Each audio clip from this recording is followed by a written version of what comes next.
행정처 차장님, 예.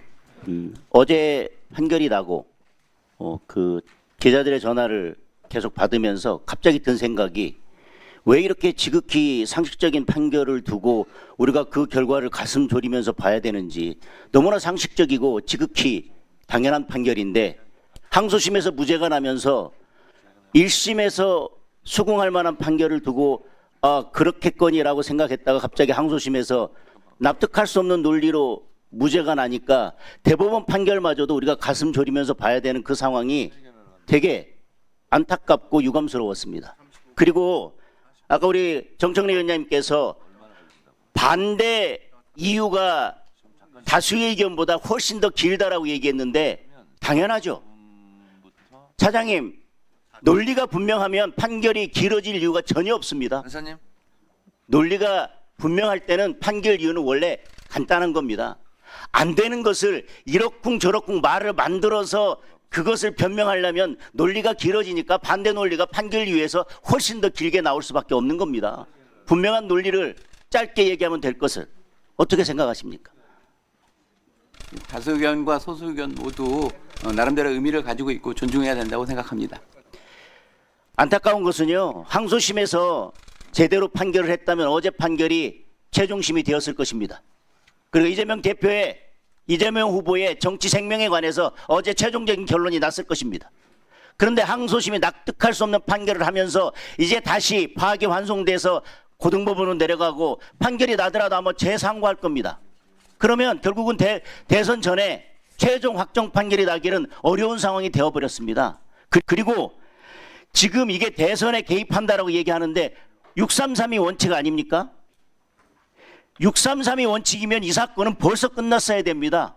대선 직후에 1년 안에 끝났어야 되는 사건이 1심에서 2년 넘게 재판을 질질 끌면서, 그리고 이재명 대표가 재판 지연하는 여러 전략들에 대해서 법원이 제대로 대응하지 못하면서 1심이 2년 넘게 걸렸기 때문에 아직도 이 결론이 안 나고 있는 겁니다. 대선판에 법원이 개입하는 게 아니라 이재명 대표의 재판 지연에 대해서 법원이 제대로 대응하지 못하고 엄정한 조치를 하지 않았기 때문에 1심이 2년 이상 늘어졌던 겁니다.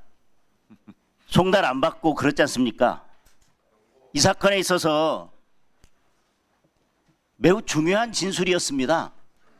대장동 사건과 관련해서 당시 이재명 후보가 김문기 씨를 아느냐 모르냐는 매우 중요한 사건이고, 유권자가 누구를 선택할지에 대해서 매우 핵심적인 사항이었습니다. 백현동도 마찬가지입니다. 그게 특혜인지 국토부의 협박이 있었는지도 매우 중요한 사항이었습니다.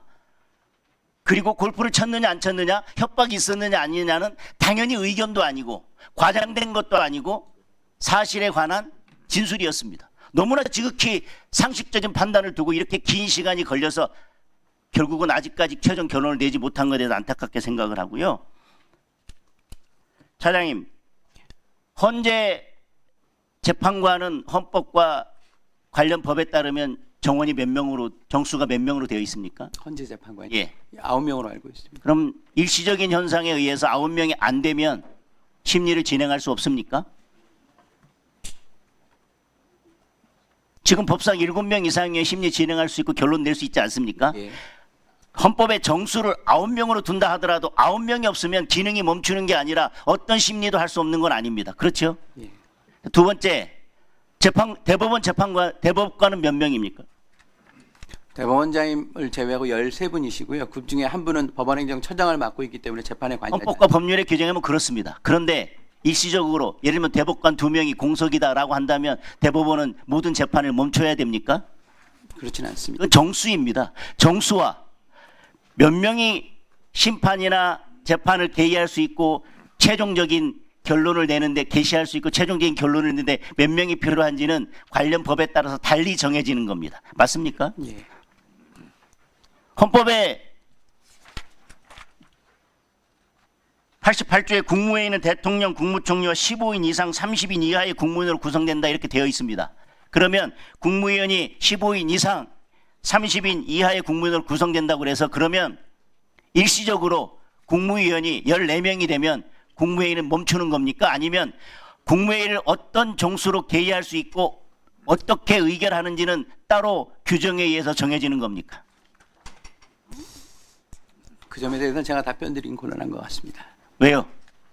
지금 국무회의에 대해서 최상목 권한대행까지 탄핵하고 14명, 그러니까 15명 밑으로 내려가지고 헌법에 15명 이상으로 돼 있으니까 14명으로는 국무회의 할 수 없고, 지금 민주당에서 이재명 후보가 대통령이 되면 대통령에 대해서는 기존 재판 절차 중지하도록 하는 형사소송법 개정안 만들고 국무회의 무력화시켜서 제2요구권 행사하지 못하도록 하려고 하는 그거에 대해서 명확하게 답을 주셔야죠. 헌법에 15명 이상으로 돼 있다 하더라도 국무회의 규정에 의하면 국무회의 규정에 국무회의는 구성원 과반수의 출석으로 개의하고 출석 구성원 3분의 2 이상의 찬성으로 의결한다고 되어 있습니다. 마찬가지입니다. 헌법재판소도 마찬가지고요. 헌법에 9명으로 돼 있다면 그럼 8명 되면 아무것도 못합니까? 7명 이상이 심리를 진행할 수 있다고 되어 있습니다. 그리고 위원 같은 경우는 6명, 나머지는 과반수로 결정하면 되는 겁니다. 지금 민주당에서 계속 최상목 권한대행까지 탄핵하면서 이 조항을 가지고 꼼수를 만들려고 하고 있고요. 2021년부터 22년까지 국무위원 14명 이하가 참석해서 국무회의를 운영한 것이 77회 중 19번이나 있습니다. 따라서 지금 그런 꼼수는 되지 않을 것이고요. 민주당이 이런 꼼수를 부리는 것은 결국은 이재명 대표를 만들어서 어떻게든 법도 바꾸고 뭔가 하려고 하는 것일 텐데, 그 전제는 이재명 후보가 대통령이 된다는 것인데, 이재명 대표를 살리자고 하면서 지금 민주당이 살리는 꾀를 내는 게 아니라 결국은 대선에서 패하고 이재명 대표를 죽이는 꾀만 내고 있다는 말씀을 드리면서 질의 마치겠습니다. 장동혁 의원님의 보충 강의가 있다 하여 보충 강의를 시작하도록 하겠습니다. 방금 어제까지 대통령 권한대행 국무총리였던 자가 오늘 국회에 와서 대통령 출마 선언을 했습니다. 출마 선언문을 제가 쭉 읽어봤는데 알맹이 없는, 손에 잡히지 않는 그런 허언들로 가득 차 있습니다. 한 대목만 읽어드리도록 하겠습니다. 국민 여러분께서는 저에게 어쩌면 국무총리를 하면서 못한 일을 대통령이 된다고 갑자기 어떻게 해내겠느냐고 물으실지 모릅니다. 물을지 모릅니다. 이렇게 했는데, 이렇게 묻는 게 아니라요. 당신은 대통령 권한대행 하면서 공직을 이용한 관건선거, 공무원 정치적 중립 위반으로 고발 대상이야. 이렇게 지금 얘기하고 있습니다.